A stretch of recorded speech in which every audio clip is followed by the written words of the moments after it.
Every year, millions of people over 60 are told the same advice. Walk more, get your steps in, burn those calories.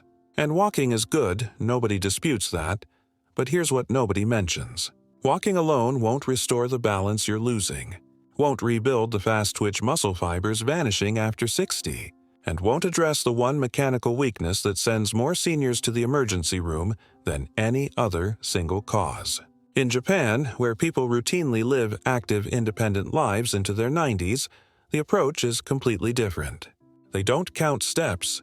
They perform 3 specific movements every single day. Movements so simple you can do them in your bedroom, yet so powerful that orthopedic surgeons now recommend them ahead of traditional cardio for fall prevention and longevity. These aren't stretches. They aren't yoga. They're precision-engineered body resets that take less than 9 minutes combined, but address the exact vulnerabilities that make life after 60 either vibrant or fragile. And here's the part that will surprise you. The second movement on this list has been shown in analyses from rehabilitation centers to improve reaction time faster than any other single exercise, which means fewer broken hips, fewer head injuries, fewer months lost to recovery. But the first movement, the one Japanese health officials now encourage in public service announcements, does something even more fundamental.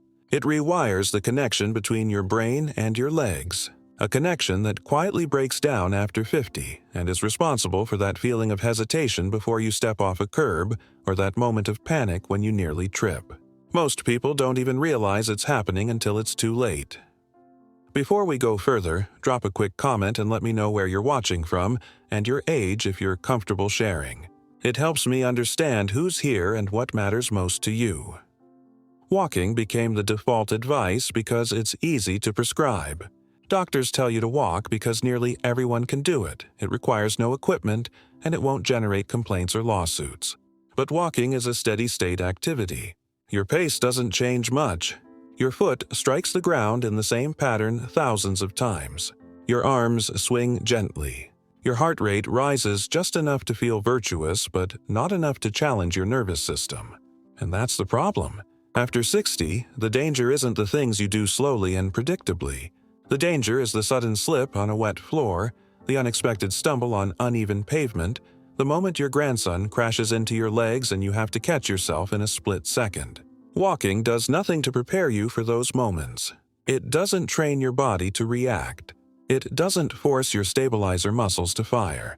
It doesn't teach your ankles and knees to adjust in real time when the ground shifts. Research from sports medicine institutions has found that people who walk regularly but do no other movement work often test poorly on single-leg balance and lateral stability, 2 of the strongest predictors of fall risk. Walking forward in a straight line is one pattern. Life demands dozens.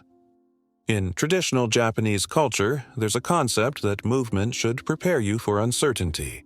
Elders practice what are called Michibiki Undo, which translates roughly as guidance movements. These aren't exercises in the Western sense, where you repeat something until you're tired. They're short, deliberate actions designed to remind your body how to respond when the world doesn't cooperate. You do them every morning, the same way you brush your teeth, not for exhaustion, but for recalibration.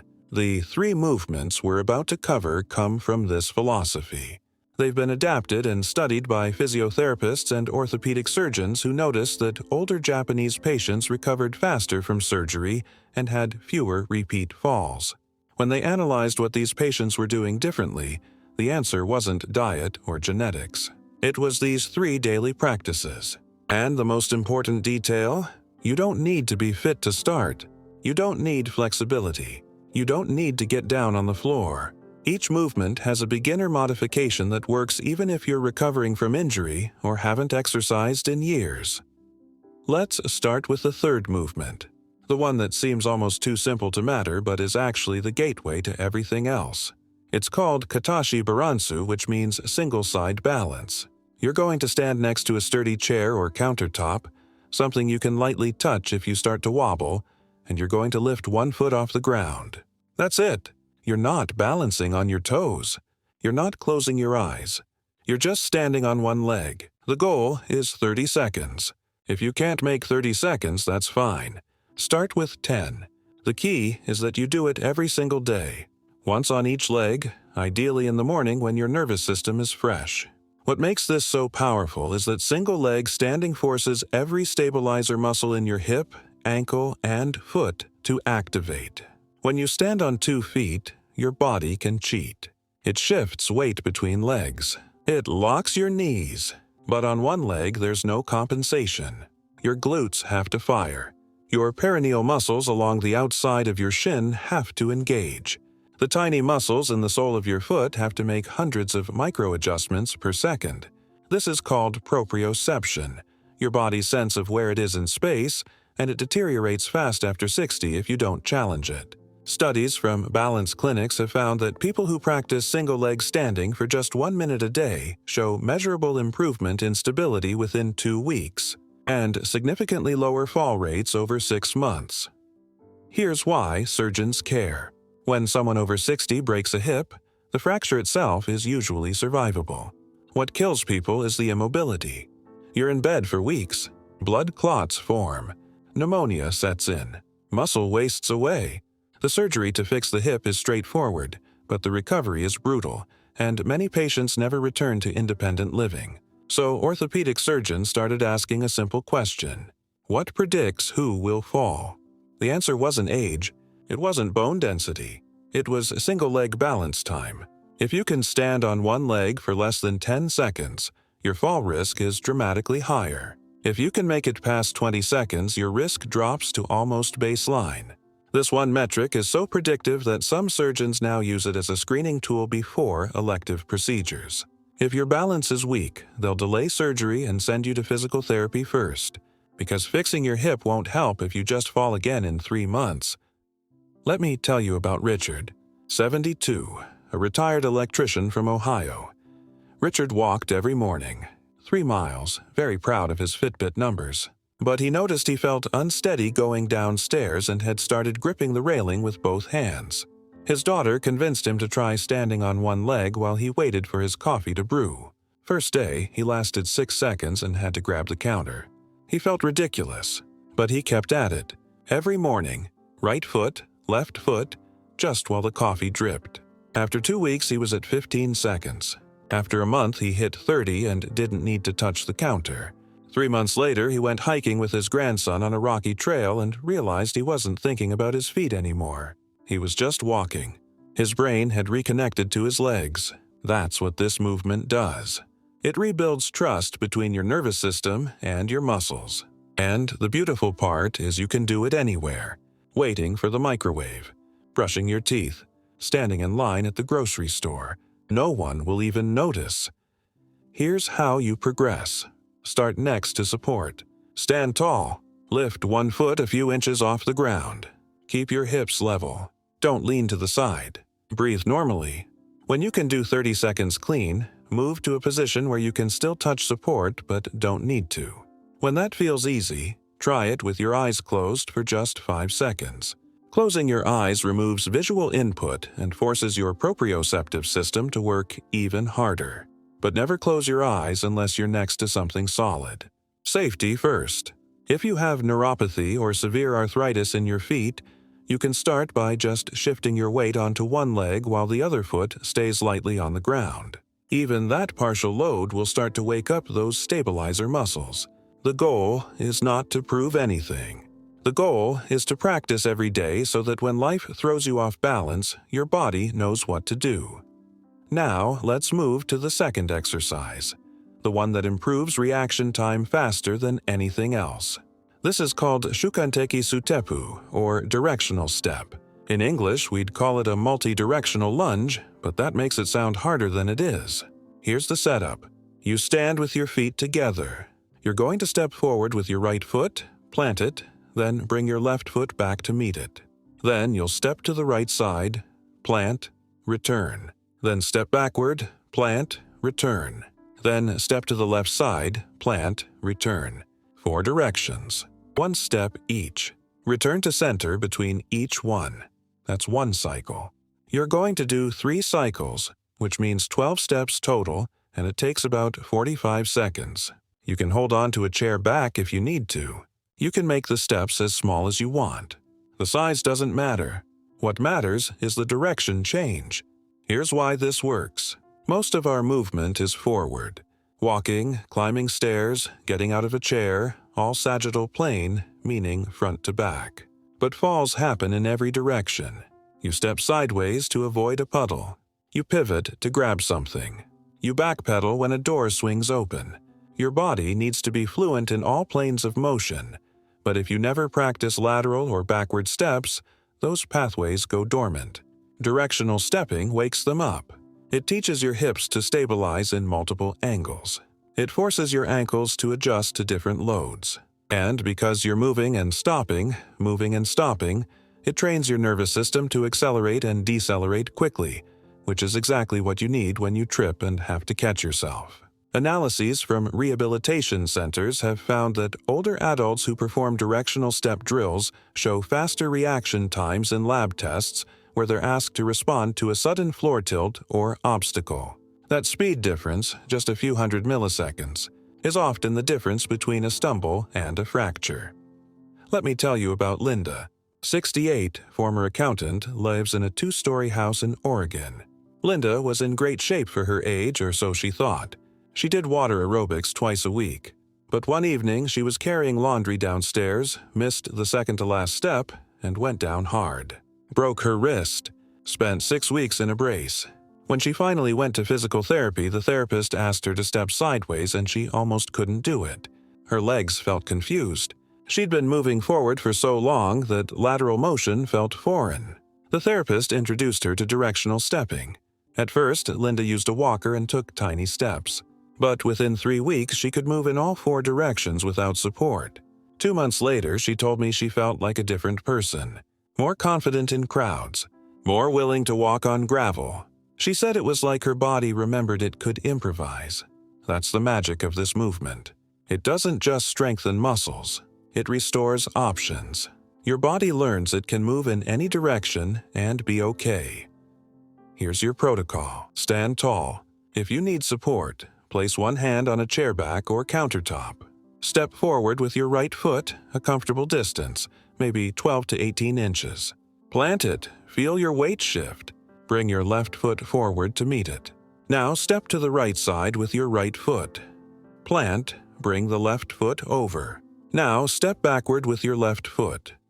Plant. Bring the right foot back. Now step to the left with your left foot. Plant. Bring the right foot over. That's 1 cycle. Do 3 cycles, which takes about 45 seconds. You can do this once a day or twice if it feels good. As you improve, make the steps bigger. Add a slight pause at each plant to challenge your balance. Eventually, you can try it without holding on. If you have knee pain, keep the steps small and avoid deep lunges.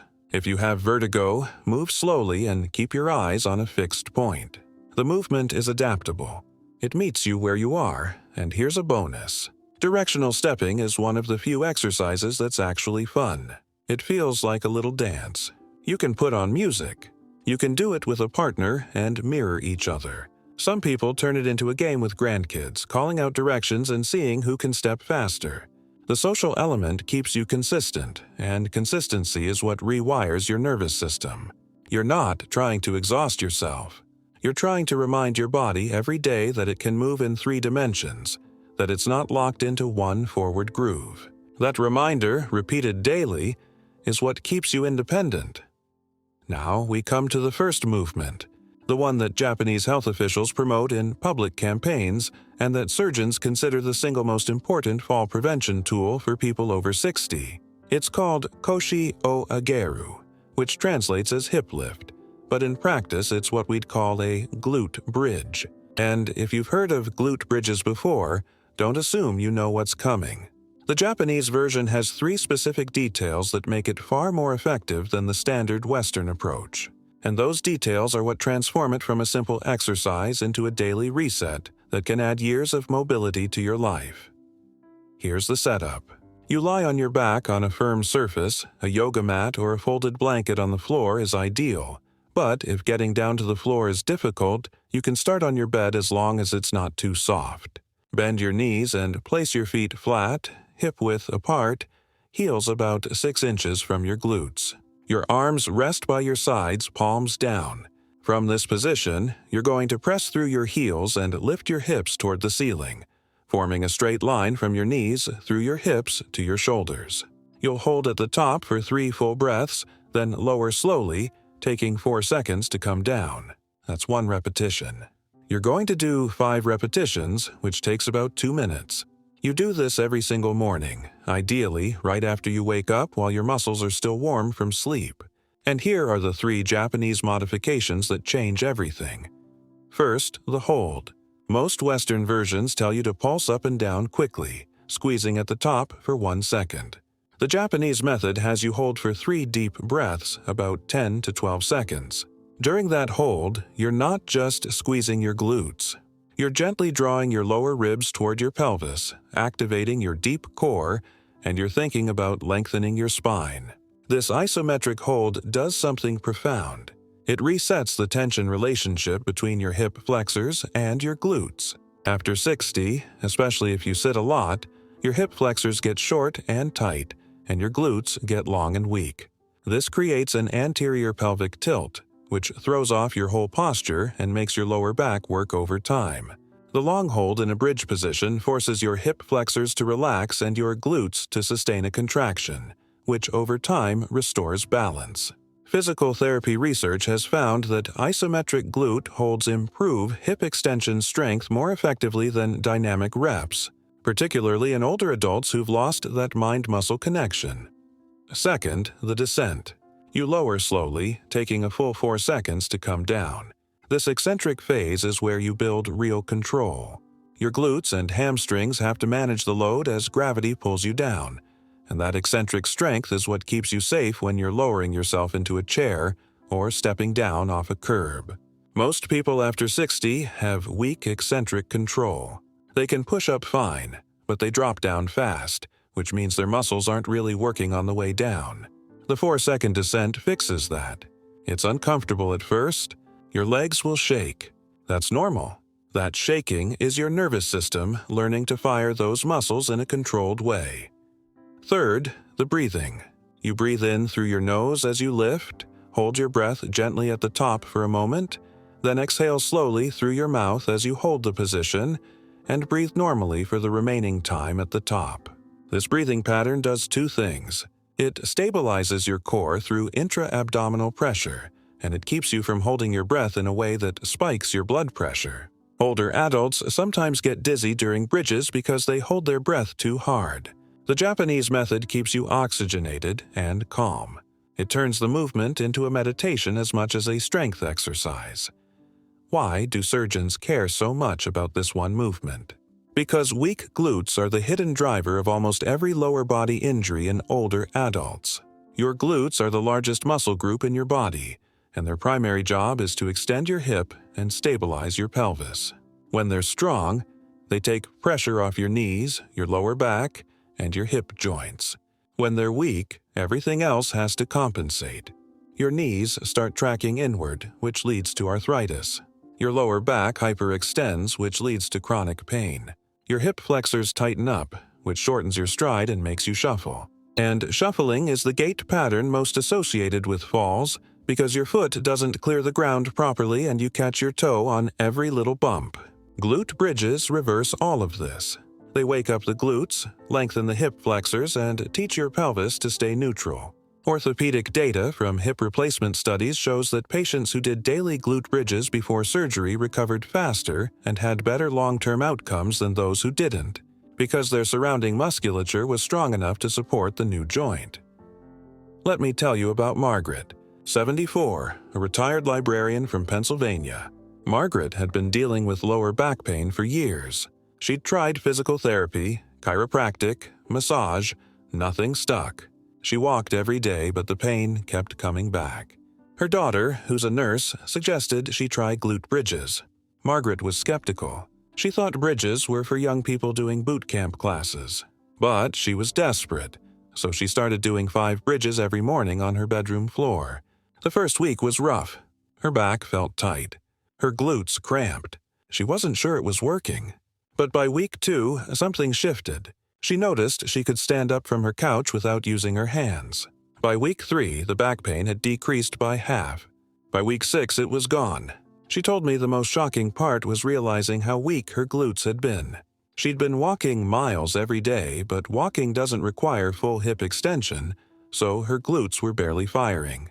The bridges forced them to work, and once they woke up, everything else fell into place. A year later, Margaret still does her 5 bridges every morning. She calls it her 2-minute insurance policy. Here's how you start. If you can't get down to the floor, lie on your bed with a folded towel under your lower back for support. Bend your knees, feet flat, hip-width apart.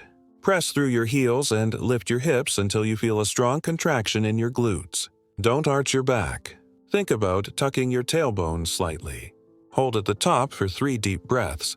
Lower slowly, counting to 4. Rest for 5 seconds. Repeat 5 times. If 5 is too many, do 3. If holding for 3 breaths is too long, hold for 1 breath and work up. The key is daily practice. Your nervous system needs repetition to learn. If you have lower back pain, make sure you're not arching excessively. If you have knee pain, try placing your feet slightly wider. If you have neck tension, put a small pillow under your head. This movement is safe for almost everyone, but if you've had recent hip or back surgery, check with your surgeon first. As you get stronger, you can add progressions. Try lifting 1 foot off the ground and holding the bridge on 1 leg for 10 seconds, then switch. Try placing your feet on a low step or a couple of books to increase the range of motion. Try holding a light weight on your hips, maybe a bag of rice or a dumbbell to add resistance. But don't rush. The basic version, 5 reps with a 3-breath hold, is enough to maintain glute function for life if you do it every day. That's the Japanese approach. Not more, harder, faster. Just consistent, mindful, precise. Now, let's step back and talk about why these 3 movements work as a system and why they're better than walking for the specific challenges of aging. Walking is locomotive. It gets you from point A to point B. It raises your heart rate. It burns calories. But it's unidirectional, predictable, and it doesn't challenge the systems that fail first after 60. Balance fails first. Reaction time fails first. Glute strength fails first.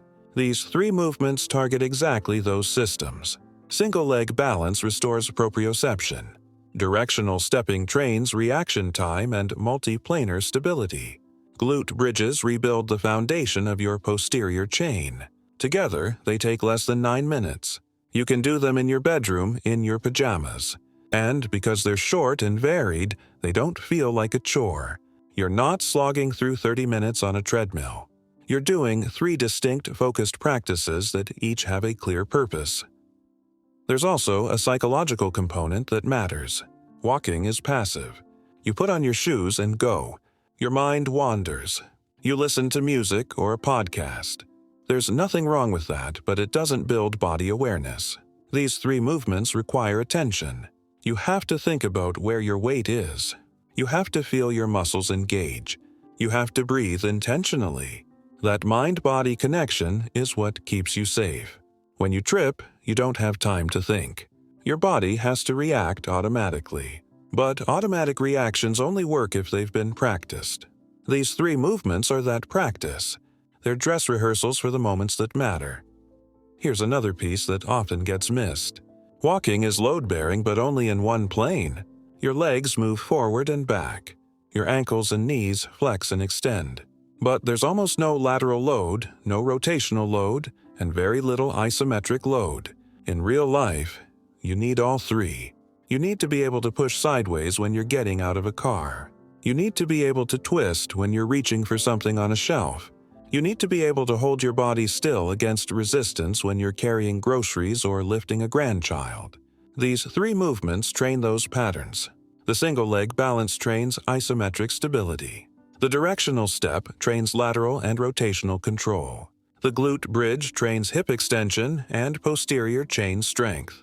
Between them, you're covering the full spectrum of functional movement. Walking covers one narrow slice. Let's talk about timing. because when you do these movements matters almost as much as how you do them. The Japanese approach is to do them in the morning, ideally within 30 minutes of waking up. There are 2 reasons for this. First, your nervous system is fresh. You haven't accumulated fatigue. Your focus is sharp. Morning movement sets the tone for the rest of the day. If you start your day by reminding your body it can balance, step in all directions and lift its hips, you carry that confidence into every subsequent movement. Second, morning movement kickstarts your metabolism and circadian rhythm. Even 9 minutes of intentional movement signals to your body that it's time to be active, which improves energy, mood, and sleep quality later. Studies on chronobiology have found that people who exercise in the morning have better adherence than those who plan to exercise later in the day, because life doesn't get in the way. You do it first thing, then it's done. Here's the full morning sequence. You wake up. Before you get out of bed, you do your 5 glute bridges right there on the mattress. This wakes up your glutes and lower back. Then you stand next to your bed or dresser and do your single leg balance, 30 seconds each leg. This wakes up your stabilizers and proprioception. Then you do your directional stepping, 3 cycles in each direction. This wakes up your multiplanar control and reaction time. Total time, about 8 to 9 minutes. Then you go about your day. You can still walk.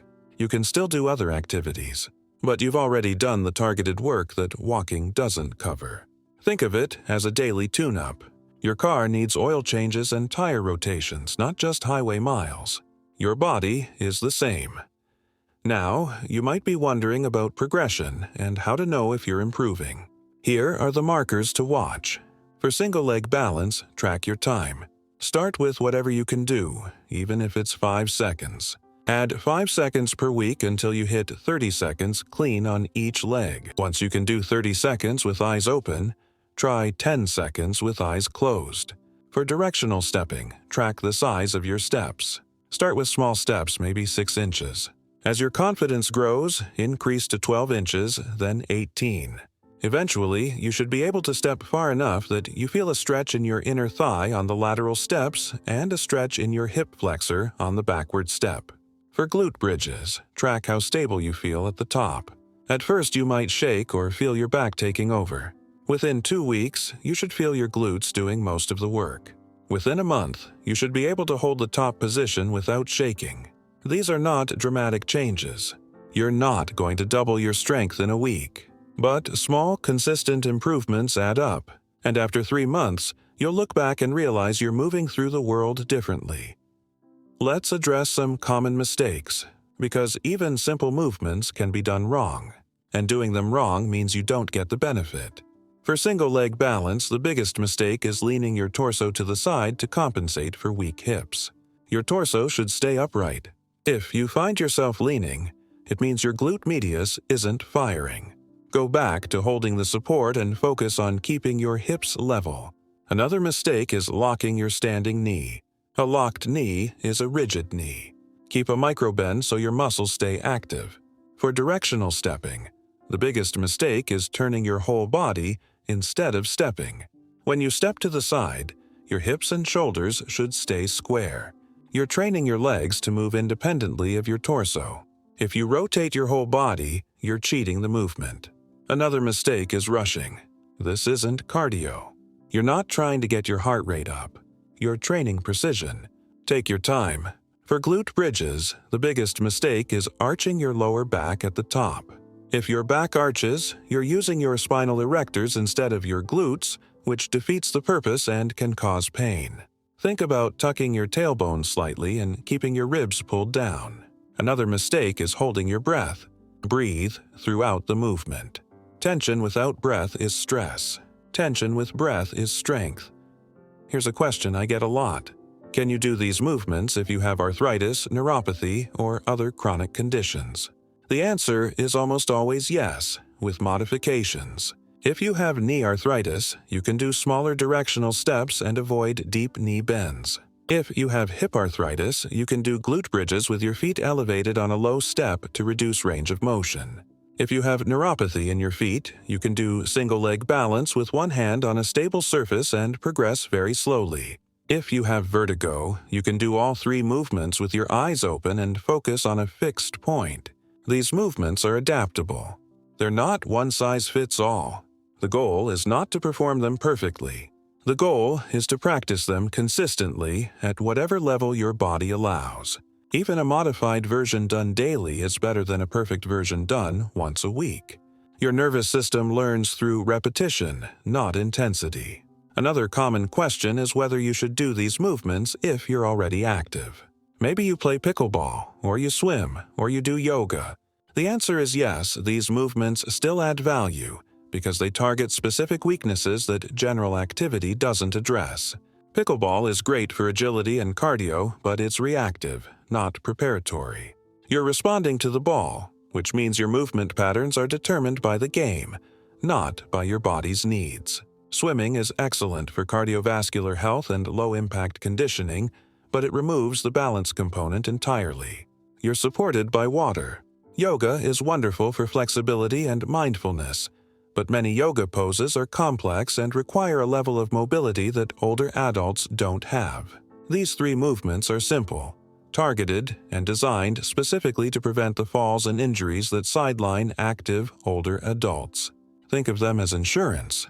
You can still do everything else you love, but these three practices make sure your foundation is solid. Let's talk about what happens if you stop. Say you do these movements every day for 3 months and you feel great. Then you go on vacation or you get busy and you stop for 2 weeks. What happens? The improvements don't vanish overnight, but they do start to fade. Your nervous system is plastic, which means it adapts quickly in both directions. If you stop practicing balance, your proprioception starts to decline within a week. If you stop practicing directional steps, your reaction time slows. If you stop doing glute bridges, your hip flexors start to tighten again. The good news is that muscle memory is real. If you've built these patterns once, it's much faster to rebuild them the second time. But the lesson is clear. These movements work because you do them consistently. They're not a one-time fix. They're a daily practice, like brushing your teeth. You wouldn't brush your teeth for 3 months and then stop because your teeth feel clean. You keep brushing because you know decay is always lurking. Your balance, reaction time, and glute strength are the same. Maintenance is not optional. It's the whole point. Now, let's talk about what to do if you plateau. Say you've been doing these movements for 6 months and you're not seeing further improvement. First, check your form. Are you really holding the single leg balance for 30 seconds without wobbling? Or are you shifting your weight subtly? Are you stepping far enough in the directional drill? Or have you settled into a comfortable but unchallenging range? Is your glute bridge hold truly isometric, or are you letting your hips sag slightly? Often, a plateau means you've gotten efficient at a modified version, and it's time to increase the challenge.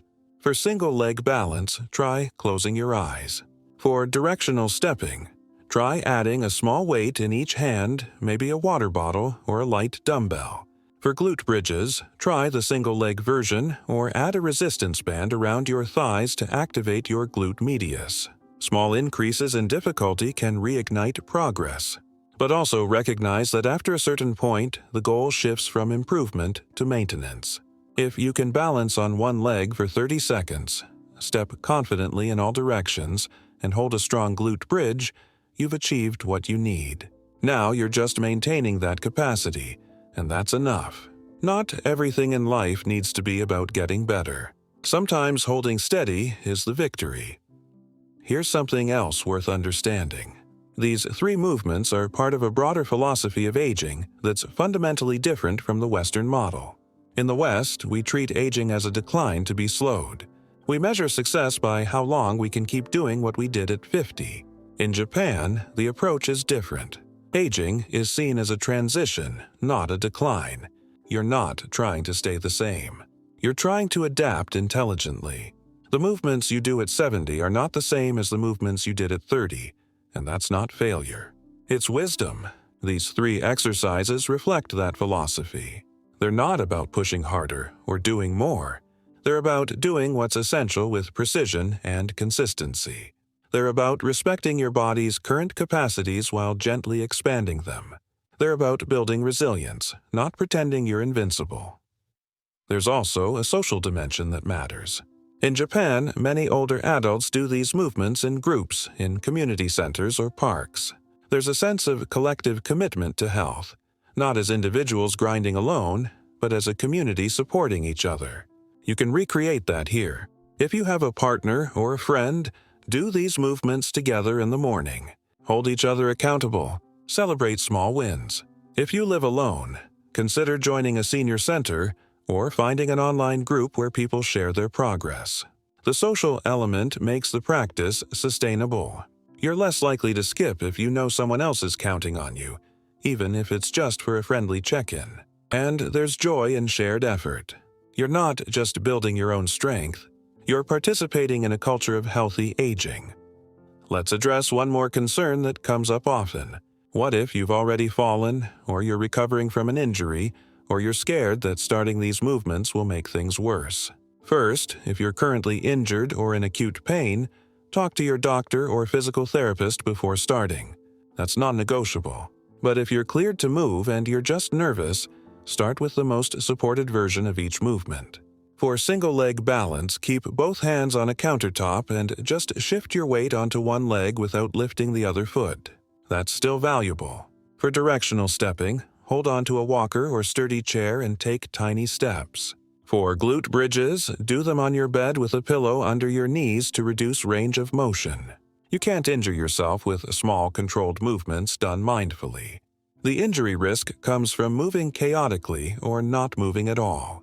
Fear of movement often causes more harm than the movement itself, because fear keeps you sedentary, and sedentary is the fastest path to frailty. Here's a truth that's hard to hear but important. After 60, your body will not maintain itself without intentional input. You can eat well, sleep well, manage stress, and stay socially connected, and all of that matters. But if you don't move in ways that challenge your balance, reaction time, and strength, those capacities will decline. It's not a moral failing, it's biology. Your nervous system prunes pathways that aren't used. Your muscles atrophy without load. Your proprioceptors go quiet without challenge. The good news is that the input required to maintain function is small, 9 minutes a day, 3 movements.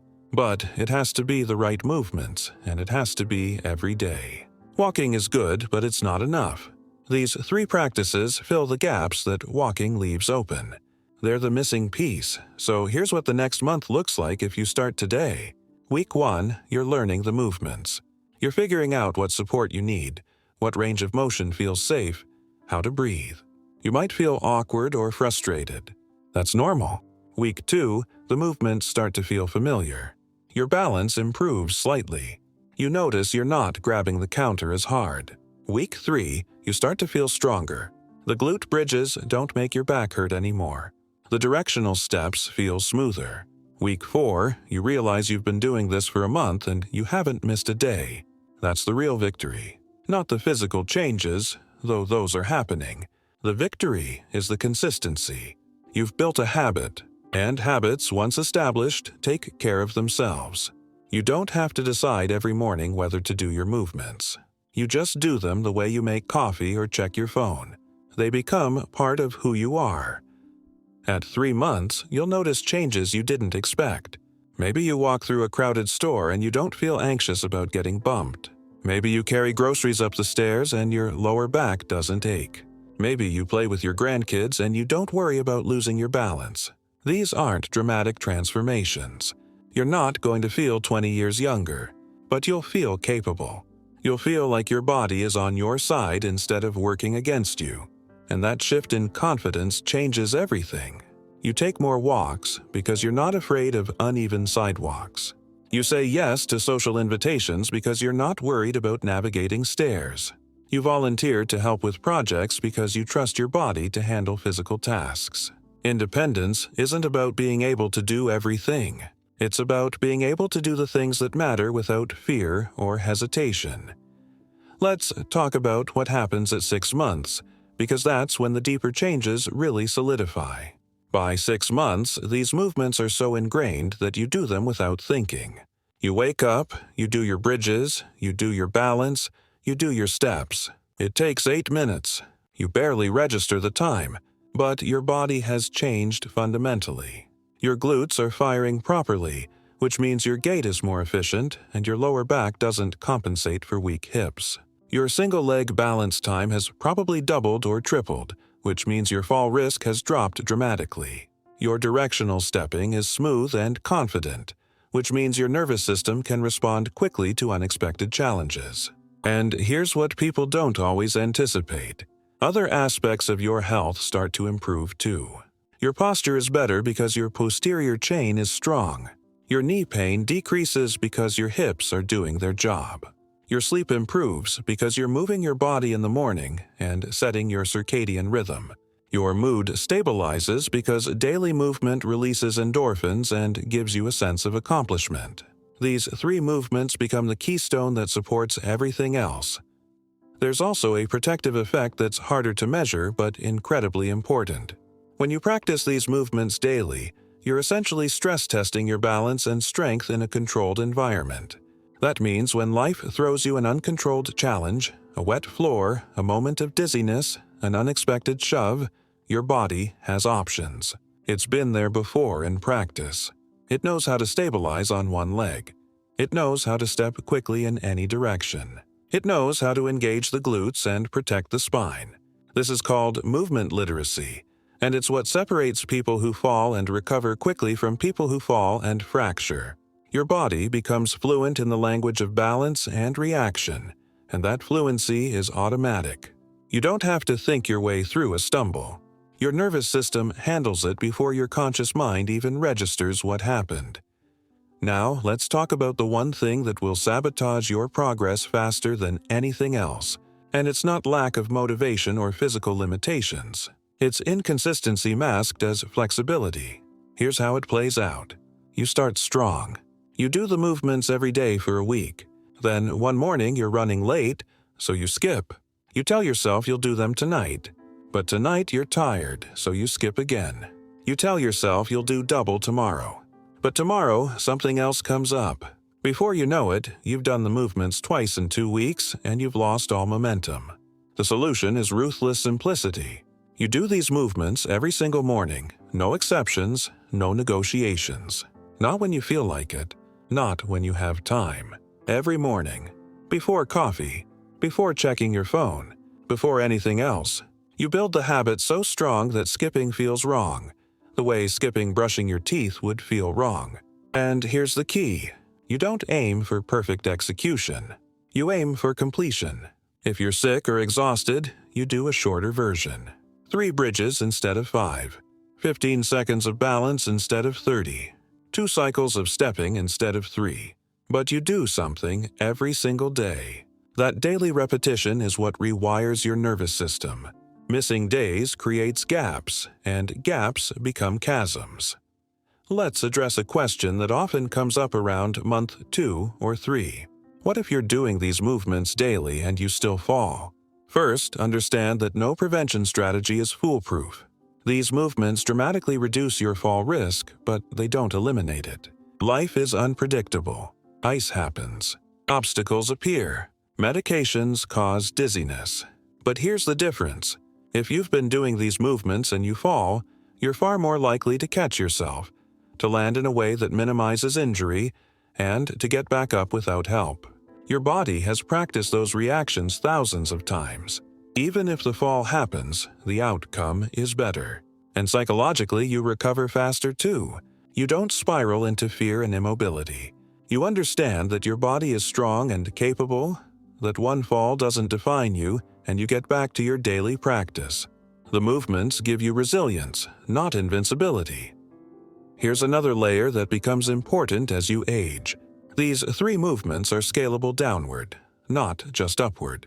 What I mean is, as you get into your 70s, 80s, even 90s, you can continue doing modified versions that still provide benefit. Maybe at 85 you can't hold a glute bridge for 3 breaths anymore, so you hold for 1 breath. Maybe you can't step as far in directional drills, so you step 6 inches instead of 18. Maybe you need to hold on to support for single-leg balance for the rest of your life. That's fine. You're still practicing. You're still maintaining whatever capacity you have. These movements meet you where you are at every stage. They're not about hitting benchmarks or achieving some external standard. They're about keeping your body in conversation with itself, keeping your nervous system alert, keeping your muscles engaged. As long as you're practicing, you're winning. Let's talk about something that often gets overlooked in fitness advice for older adults: pain. Not injury pain, but the discomfort that comes from asking your body to do something it hasn't done in years. When you start these movements, you might feel sore. Your glutes might ache after bridges. Your ankles might feel wobbly after balance work.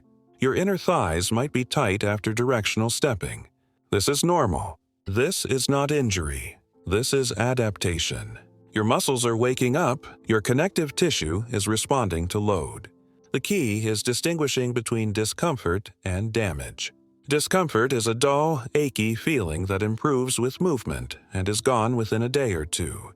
Damage is sharp, localized pain that gets worse with movement and doesn't resolve. If you feel discomfort, keep going. If you feel damage, stop and consult a professional. But don't let normal adaptation discomfort scare you away. Your body is supposed to feel something when you challenge it. That feeling is growth. There's also an emotional component to these movements that people don't always expect. When you start practicing single-leg balance, you might feel vulnerable. You're standing on one leg, wobbling, feeling like you might fall. That vulnerability can bring up feelings of aging, mortality, fear. That's okay. Those feelings are information. They're telling you that you've been avoiding this, that you've been pretending you're still 30, that you've been scared to confront what's changing. But by practicing anyway, by standing on that one leg even though it's hard, you're building not just physical strength but emotional resilience. You're telling yourself that you can face difficulty and not collapse. You're proving that vulnerability doesn't mean weakness. And over time, that emotional strength spills into other areas of your life. You become braver. You take more risks. You stop letting fear make your decisions. Here's a practical detail that helps with adherence. Create a physical cue. Put your yoga mat or towel in a specific spot where you'll see it first thing in the morning. Some people put it next to their bed, so they literally have to step over it. Some people put it in the bathroom doorway so they encounter it on the way to brush their teeth. The visual reminder matters. It removes the decision-making step. You see the mat, you do the movements. No thought required. You can also pair the practice with something you already do every day. Coffee is a great anchor. While the coffee brews, you do your movements. Or, if you take morning medication, you take your meds, then you do your movements. This is called habit stacking, and it's one of the most reliable ways to build consistency. You're not relying on willpower or motivation. You're relying on an existing routine to trigger the new behavior. Let's talk about partners and caregivers. Because if you live with someone or have family involved in your care, these movements are even more powerful when done together. If you have a spouse or partner, make it a shared morning ritual. You do your bridges, they do theirs. You balance, they balance. You step, they step. It takes the same 8 minutes, but now it's a bonding activity, not a chore. You encourage each other. You laugh at the wobbles. You celebrate milestones together. And if one person is more limited than the other, the stronger person can offer light support, a hand to steady during balance, verbal cues during stepping. This builds intimacy and shared purpose. If you have an adult child or caregiver helping you, teach them these movements so they understand what you're doing and why it matters. They can check your form, remind you on busy mornings, and track your progress over time. Having a witness to your consistency is incredibly motivating. Now, let's address the people who are reading this and thinking, I'm already past the point where these movements will help. Maybe you've fallen multiple times. Maybe you're using a walker or a cane. Maybe you've been told by a doctor that you're high risk. Here's the truth. It's never too late to start, and it's never too late to see improvement. Your nervous system remains plastic until the day you die. You can build new neural pathways at 70, 80, 90. You can strengthen muscles that have been dormant for years. It takes longer, yes, The gains are smaller, yes, but they're real. And even small gains in balance and strength can be the difference between staying in your home and moving to assisted living. Even a 5-second improvement in single-leg balance time reduces fall risk. Even rebuilding a little glute strength takes pressure off arthritic knees. Even practicing directional steps while holding a walker improves your confidence and coordination. The worst thing you can do is decide you're too far gone and stop moving entirely. That guarantees decline. Starting where you are, with whatever capacity you have, gives you a fighting chance. Here's a perspective shift that helps when motivation is low. These 3 movements are not something extra you have to do. They're not a burden added to your day.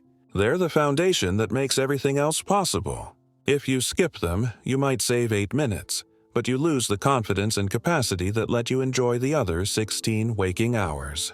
If you do them, you invest 8 minutes and you get back hours of ease, of not worrying about every step, of not hesitating before you stand up, of not avoiding activities you love because you're scared. That's not a trade-off.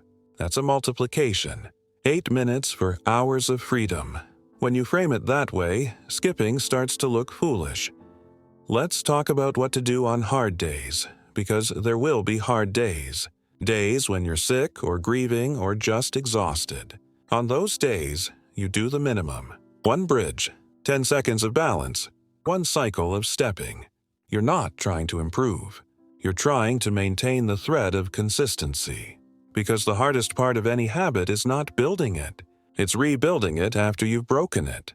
If you do something, even a tiny something, every single day, the habit never breaks. You never have to start over. You just keep the line unbroken, and that line becomes a rope, and that rope can pull you through the hardest stretches of life. The movements become a constant, a thing you can rely on when everything else is chaos. And that reliability is comforting. It's a form of self-care that's tangible and immediate. You do your movements, your body responds, you feel capable. Even on days when everything else is falling apart, you have this. Now, let's talk about what happens if you do everything right and you still don't see the improvements you expected. First, check your time frame. Are you expecting change in a week? Because real neurological adaptation takes 4 to 6 weeks minimum. Are you expecting dramatic strength gains? Because after 60, strength builds slowly, and that's normal. Your goal is not to become an athlete. Your goal is to maintain and slightly improve the capacities you have. Second, check your execution. Are you doing the movements every day or most days? Are you really holding the glute bridge for 3 breaths with good form? Or are you rushing? Are you challenging yourself with the single leg balance? Or are you staying in a comfortable zone where you don't wobble? Sometimes the lack of progress is because the stimulus is too low. You've adapted to the easy version and you need to increase difficulty. Third, consider other factors. Are you sleeping enough? Are you eating enough protein? Are you managing chronic stress? Movement is part of a system. If the system is broken elsewhere, movement alone won't fix everything. But even if progress is slower than you'd like, keep going. Maintenance is progress. Not declining is progress. Staying independent is progress. Here's a concept from Japanese health culture that applies beautifully to these movements. It's called kaizen, which means continuous improvement through small, incremental changes. You're not trying to overhaul your entire life. You're not trying to transform your body in 30 days. You're trying to make one small improvement every day, or every week, or every month. This week, maybe you add 2 seconds to your balance time. Next week, maybe you step an inch farther. The month after, maybe you do a glute bridge without your back hurting. These tiny improvements compound over time. In a year, you've made 52 small changes, and the cumulative effect is profound. But it only works if you resist the temptation to do too much too fast. Western fitness culture loves intensity. Go hard or go home. No pain, no gain. That approach burns people out and causes injuries, especially older adults. The Kaizen approach is the opposite. Go easy and keep going. Small pain, large gain. It's sustainable. It's kind to your body. And it works. Let's talk about community one more time, because it's such a powerful factor in long-term adherence. If you can find even one other person to do these movements with, your odds of sticking with them go up dramatically. It could be a neighbor, a friend from church, a sibling, someone you meet at a senior center. You don't have to live together or even meet in person. You can text each other every morning. Did you do your movements? Yes, me too. That tiny bit of accountability makes a huge difference. And as you both progress, you share strategies. You troubleshoot challenges together. You celebrate wins. It stops being a solitary struggle and becomes a shared journey. If you can't find someone in person, look online. There are forums and groups for active aging, for fall prevention, for senior fitness. Post about what you're doing. Ask questions. Offer encouragement to others. You'll find your people and they'll help you stay consistent. Here's something I want to emphasize because it's easy to miss.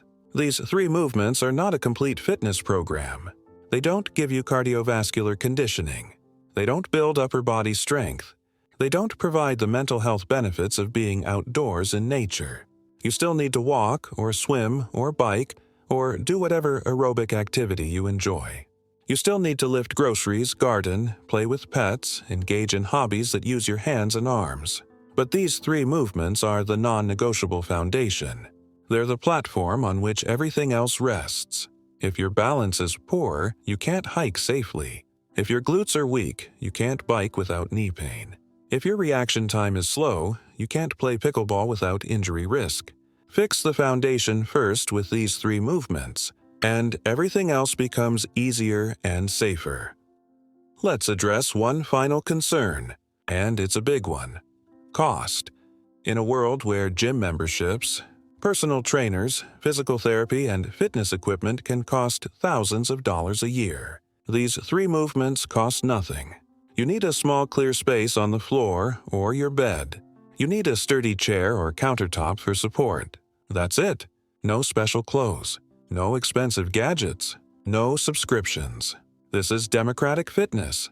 It works for the retired teacher on a pension and the former executive with a full retirement account. It works in a tiny apartment and a large house. It works in Minnesota in January and Arizona in July. The barrier to entry is essentially 0, which means the only thing standing between you and better balance: reaction time. And strength is the decision to start.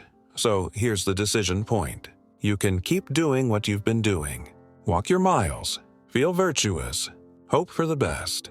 And maybe you'll be fine. Or maybe you'll be one of the statistics, one of the millions of people over 60 who fall this year, who break a bone, who lose their independence, who spend months in rehab, who never quite get back to where they were. Or you can add 8 minutes to your morning.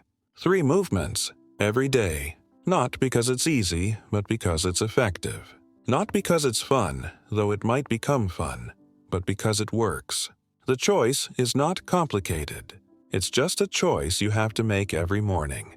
And the mornings add up to weeks, and the weeks add up to months, and the months add up to years. And the years add up to a life where you stayed on your feet, where you kept your autonomy, where you didn't become a burden, where you showed your kids and grandkids what healthy aging looks like. Here's what I want you to understand on a deep level. Your body wants to cooperate. It wants to stay strong and balanced and capable. It's designed for that, but it needs input. It needs to be reminded every day what it's capable of. These 3 movements are that reminder. They're a conversation between you and your body. You say, "I need you to balance." Your body says, "Okay, let me figure that out." You say, "I need you to step quickly." Your body says, "I can do that if you let me practice." You say, "I need you to lift." Your body says, "Show me how and I'll adapt." That conversation, repeated daily, is what keeps you functional. Stop the conversation, and your body assumes you don't need those capacities anymore, and it lets them go. It's not malicious, it's efficient. Use it or lose it isn't a cliche. It's biology. There's one more thing I want to leave you with, and it's about identity. At some point in your 60s or 70s, you probably started thinking of yourself as old. Maybe it was the first time someone called you ma'am or sir in a way that felt patronizing. Maybe it was the first time you couldn't do something you used to do easily. Maybe it was the first time you looked in the mirror and didn't recognize yourself. That shift in identity is dangerous, Because once you think of yourself as old, you start acting old. You move less. You take fewer risks. You defer to younger people. You shrink. These 3 movements are a way to reclaim a different identity. Not young. You're not trying to be 20 again, but capable, strong, stable, a person who takes care of their body, a person who doesn't wait for decline, a person who shows up for themselves every single day. That identity, reinforced every morning with 8 minutes of intentional movement, changes how you walk through the world. You stop apologizing for taking up space. You stop assuming you can't. You start saying yes more often. And that shift, that reclamation of capable identity, might be the most important benefit of all. So let's bring this home. You've learned 3 movements. Single leg balance to restore proprioception and prevent falls. Directional stepping to train reaction time and multiplanar stability. Glute bridges to rebuild your posterior chain and take pressure off your knees and back. You've learned how to do them, why they work, and how to fit them into your morning. You've learned about progression, modification, and common mistakes. You've heard stories of real people who made these movements part of their lives and got their independence back. You've been given the evidence, the protocols, and the encouragement. Everything you need is here. The only question left is whether you'll start. And here's my ask. Don't wait until tomorrow. Don't wait until Monday. Don't wait until you finish this cup of coffee or this episode or this conversation. Stand up right now. Find a chair or a countertop.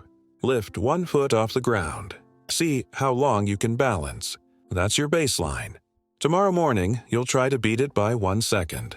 Then you'll do 5 glute bridges on your bed. Then you'll do 3 cycles of directional steps. 8 minutes. That's all. And you'll do it again the next day, and the next, and in 3 months, you'll send me a message, or you'll tell a friend, or you'll just quietly know in your bones that you made a choice that changed the trajectory of your aging, that you didn't accept decline, that you took responsibility, that you showed up. One more thing before we finish. I want to hear from you. Drop a comment below and tell me which of these 3 movements you'll try first and why. Are you most worried about balance, so you're starting with single leg standing? Are you recovering from a fall and focusing on glute bridges? Are you an athlete who wants to stay sharp and you're excited about directional stepping? Whatever your reason, share it. Your story might be the thing that motivates someone else to start. And if you've already been doing any of these movements, tell us what changed for you. How long did it take to see results? What surprised you? What was harder than you expected? Build this community with me. We're all navigating the same challenge. We're all trying to age well. We don't have to do it alone.